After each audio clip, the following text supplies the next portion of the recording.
اے پیغمبر صلی اللہ علیہ وآلہ وسلم، اپنے پروردگار عالی شان کے نام کی تسبیح کرو، جس نے انسان کو بنایا، پھر اس کے اعضاء کو درست کیا، اور جس نے اس کا اندازہ ٹھہرایا، پھر اس کو رستہ بتایا، اور جس نے چارہ اگایا، پھر اس کو سیاہ رنگ کا کوڑا کر دیا۔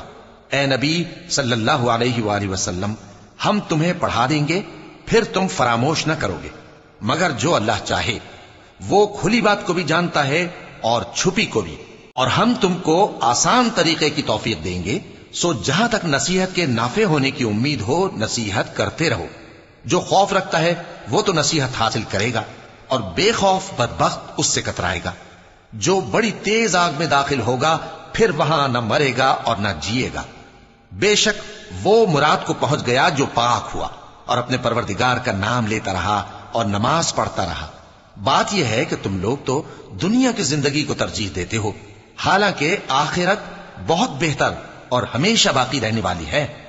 یہی بات پہلے صحیفوں میں بھی درج ہے، یعنی ابراہیم اور موسیٰ کے صحیفوں میں۔